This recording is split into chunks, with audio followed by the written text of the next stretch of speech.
Hello and welcome to Wider View Business from the European Parliament. I'm Jakub Kapiszewski. In this exclusive episode, we will tackle the ultimate question for Europe, whether it has bitten off more than it can chew by adopting an ambitious stance on climate policies. And to discuss this, I am now joined by the youngest member of the current European Parliament, Lena Schilling from the Greens, the Green Alternative, representing fantastic country of Austria. Lena, thank you very much for joining me in the studio. Thank you so much for the invite. The European Union has adopted 2 climate goals recently. The first one is that the Union wants to slash the emissions by between 66 and 72% when compared to 1990 baseline by 2035. And 5 years later, the cuts are supposed to go even further by 90%. So my question is, given those numbers, would you say it is reasonable to push for tougher climate goals like these ones that have been recently adopted when other major polluters are obviously not very interested in slashing their own emissions? Let me start by saying this is not the most ambitious climate targets the European Union has ever said yes to. This 2040 target we're discussing right now is an intermediate target, and it's necessary because we have actually a climate law implemented in the European Union years ago, where we said we have a 2030 target and a 2050 target, and for following this path we need to adapt the 2040 target. So what we did here is more or less just a thing that we had to do following European law. So it was the needed step. And then what was really done is just we agreed on some intermediate steps on the way to 2050 goal, which is, remind our viewers, net zero, right? Right. Achieving net zero. Okay. In 2050, we have the goal of being climate neutral. And to reach that, we need to follow a path. And there are different paths you could follow. And there, the Scientific Advisory Board of the Commission said we need to adopt 90%. But what we adopted there is not 90%. There's the 90% number in there, but there are diverse loopholes like international credits and other ones. So it is not a 90% target. Coming from the perspective of a young person fighting for climate for many years, I would have liked it to be 90% because that was actually the thing we would have needed. This one is weaker now, but now we need really to work on implementing the measures to also reach that goals. Okay, so we have those steps, we have goals set, but I would like to share some of my concerns as a business editor at TVP World. It's just that many European industries have been very recently voicing their opposition to setting up ambitious climate goals because they think it just overburdens them with cost, while their competition from other markets doesn't have to comply with those. In other words, they are reframing the climate discussion as a discussion about level playing field. And it, at the very end, it's just like people's jobs are outlined here. So do you think that industries are just overly cautious? I totally understand those concerns, and it's important to tackle them.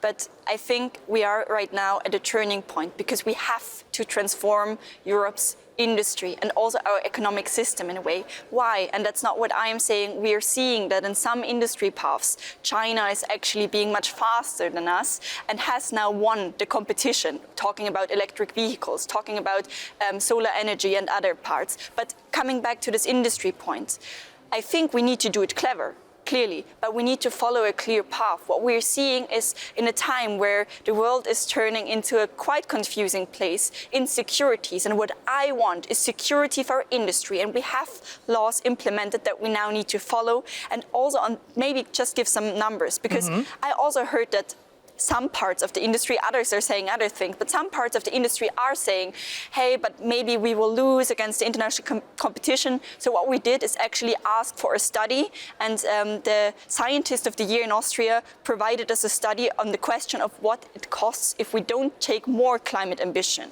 And what we found out there, and I find it quite stunning, is if we don't make this change to industry where we actually can keep jobs, in 2050 we will lose 5 billion. It's a huge number. And going further than that, we are actually losing jobs if we don't. Who are we in the sentence? Like Europe, Austria? Europe. Some industry, okay. Mm-hmm. It's a study done for the European Union. Given my mandate, I thought that is what we need to do. But we actually see the investments that we are doing now and that we have to do are costing us something. And there we need to take everyone with us. There we even have to support industry. There we have to support also companies. But if we don't do these investments, in 20, 30 years, the bills will be much higher. And in this comparison, there is not such thing as we invest in the climate future and it's cost us something, because if we don't invest in this climate transition, it will cost us much more. And maybe one last number, then we can go in this argument again. If we don't act, and I'm a young person, I'm speaking for many young people that are concerned for their jobs, that are concerned for their livelihoods, and I understand that. But if we don't take this climate transformation serious, we could lose 2 to 5 million jobs in Europe, which is equal, just as one, the tourism branch of Austria and Germany together. Combined. When it comes to supporting industry, just last question on this topic. When it comes to supporting industry, of course, there are instruments in place that are supposed to soften the blow on the industry. But I guess that from the very beginning, the green policies have been sold as a tool to create jobs, because businesses will need to invest in technologies, green technologies, which will be manufactured in Europe. And this hasn't taken place, because you have solar panels which are mainly built in China and which are crucial for the green transition. So no European jobs on this ground. Then you have battery storage, and I'm not even talking about electric cars. I'm also talking about grid-level storage solutions, and these are also Chinese companies. So another crucial piece of the puzzle is not being manufactured by Europe. Europe just basically needs to buy some stuff being produced in another superpower. So in other way, we were being promised that Europe will make itself greener using European technologies, which will mean jobs. But right now we are making ourselves greener using someone else's technologies and not creating jobs in Europe. And that's the problem. I agree that that is the problem, and that is one of the points where we need to have solutions on an energy, solar panels. We once had a production of solar panels in Europe. Like 20 years ago, there was a production, but we chose for a different path. We chose for being dependent on Russian oil and gas as our main energy source. Austria was also taking a part there. So I think we just took the wrong decision, but mistakes are there to counterpart them, and that's what we need to do, because also talking about all these energy systems, we need to bring the production also back to Europe, that's clear, but we also need, and this whole plan of Europe, we need to be clear of what energy sources are actually the most affordable, and there we know renewables are just the way to go forward. So in some of these things, we already are at the point where the market has taken a decision, and there I come now in as a politician, and then we need to put on the frameworks, but talking just as an example about electric vehicles, but also batteries that are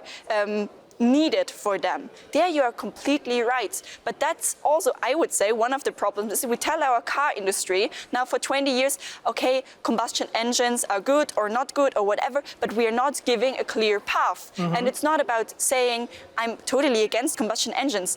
Actually, I would not care that much, but it is what the market has decided, and it is the way we have to go forward for our decarbonization. That has nothing to do with ideology, just with the basic economic situation we are facing right now. Okay, let's just stay on the topic of the internal combustion engines. Europe wants to adopt a ban on the production of such vehicles. It's supposed to go online from 2035. Car producers in Europe are already saying that this goal is too ambitious. We see that European consumers are not very fired up on EVs and battery EVs in particular. Maybe 2035 is just too ambitious. I need to smile there because I also understand again the concerns, and of course not a lot of people right now drive electric vehicles because they're just not affordable enough in the moment, and there's also not enough infrastructure. But this is not given. It's not given that we are not investing that much in electric vehicles, and also not enough in the infrastructure we would need, like the charging systems and all of the things that are needed for that. But in the end, if we do it right for the consumer, now talking again a young person that needs maybe a car because I live on the countryside, could be cheaper to drive an electric vehicle. And I think that's often the main decision, what car you buy. So this is not given. This is also something that needs political instruments. On this ban on combustion engine cars. Exactly, but I think what the people are trying to say, we are just throwing ourselves at a goal without all this other stuff ironed out. Let's set a goal and then we'll deal with the consequences a little bit later on when we actually see what's going on in the pot. Then we will adopt some solutions. I think what the industry is saying, we need solutions now, like a clear path. If this happens, we will do this. If this happens, we will do this. And then maybe we should agree on some watered down 2035 goal. So maybe starting with the combustion engine ban is already in place. So this one is something we are now discussing again to weaken. So we are discussing right now to water it down. And I think that's the main point. Why are we losing so much money in our car industry? Because on many points we are losing against China. And this losing against China has it was clear that we will lose against China if we will not invest enough. And also looking back, like I think 5-6 years was the moment where the first car producers... We did invest a lot. Like Europe was really trying to put in effort to create its own battery technology. It's just that it's very complicated. Once one country gets a head start, it's very hard to just follow. And I think that the case of the Swedish company Nordvolt, a very good example. Like you had a perfect American-style business story, very little government money poured in, private investment, big names coming from Tesla and from the car industry, and they just couldn't get the technology up to scale. So it may very well be that we will be dependent on Chinese technology when it comes to EVs. And maybe because of that, we should rethink what we are doing with the car industry right now. Okay, there are three sides to it, starting with the one side of we need to scale it up, yes. And therefore also we need investments in actually thinking about how we can do it better, for sure. But do you think now having this battle with electric vehicles, what we need and so on, we can win against China if we go back and forth, if we don't give a clear decision? I don't think so. The second thing is, if we stay with combustion engines, there are two big problems that I see. First, we are still reliant on oil and gas. So we are still reliant on countries like Russia then and so on. But maybe it's okay to be a little bit reliant on oil. But you think like in a particular sector of the economy, maybe it's okay.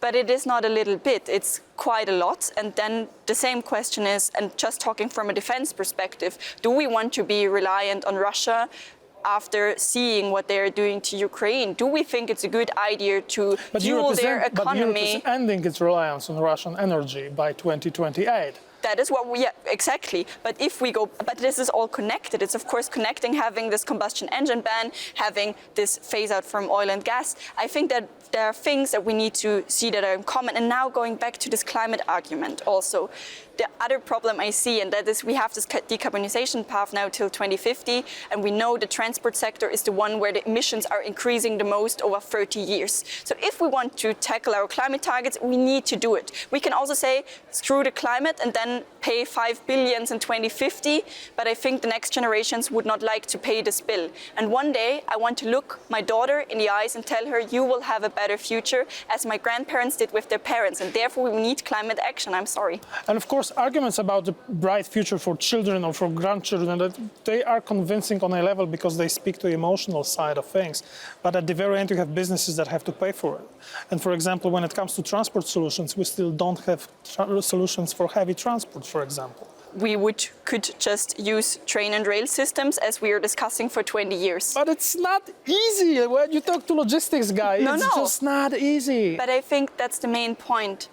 None of these solutions will be easy and done overnight, and also not what I'm saying. What I'm saying, therefore, is we need plans over decades. We need to be clear about it. We need to follow it, and we need to get security and safety to European citizens in not changing our legislation every day overnight. That is just irresponsible.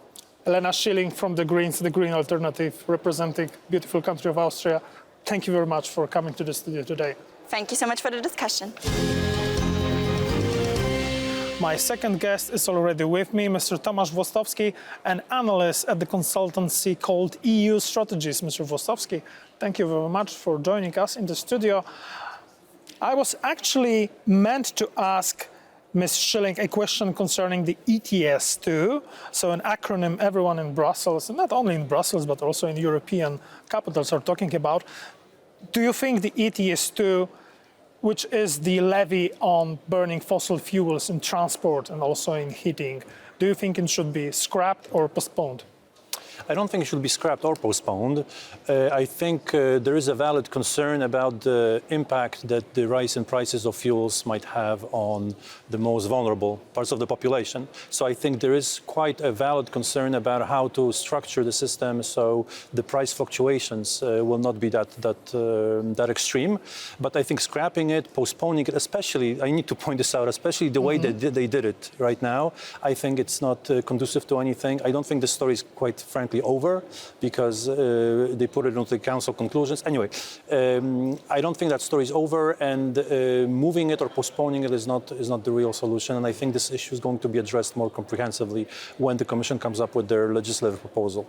Exactly, because the Commission has to now go back to the drawing board and just redo some bits of the ETS2 system and come back to the council and present their conclusions. And I think one of the arguments that the Polish government has made is that the ETS2 should be adopted in a more gradual fashion, so that it cushions the blow that the system is going to have on the most impacted households and also the transport sector.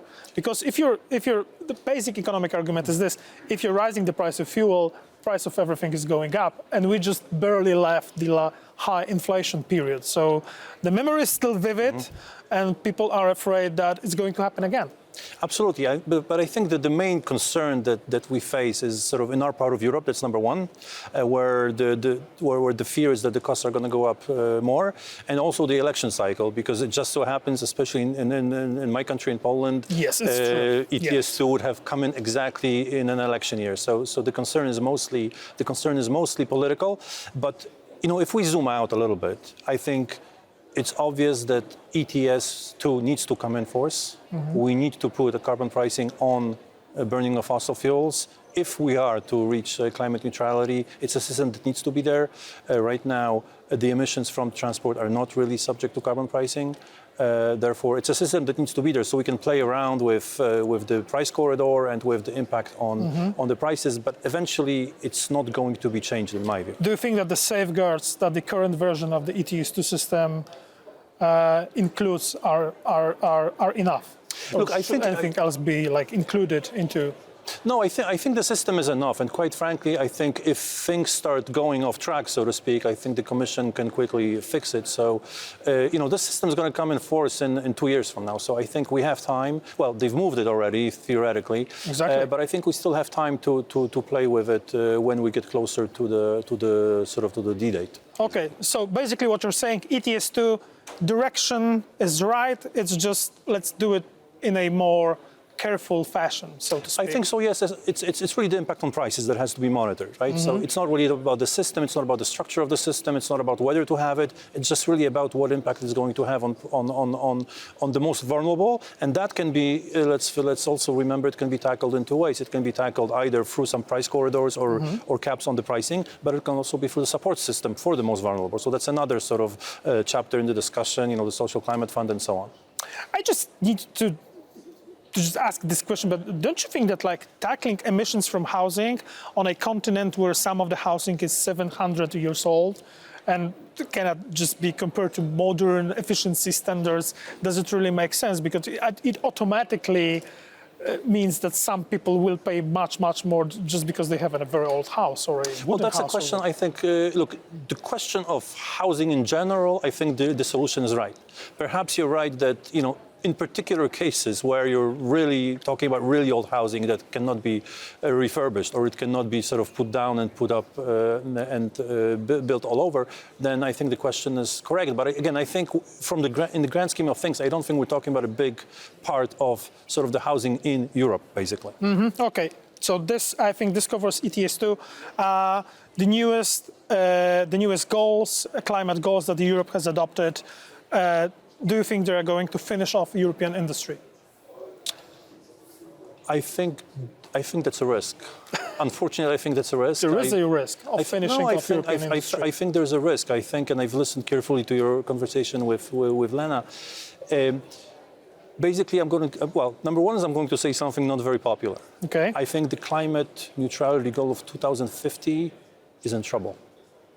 I think it's in trouble. But it's in trouble because it's unreal, or it's in trouble I think it's in trouble because it was adopted in a moment in European political history when sort of the left and the green forces were quite powerful in Europe. And as we can see, we're moving away from it. It's still completely informing what's happening in this parliament. I think this is very important to point out. You know, we talk a lot about Draghi, about competitiveness and so on. It's mostly talk.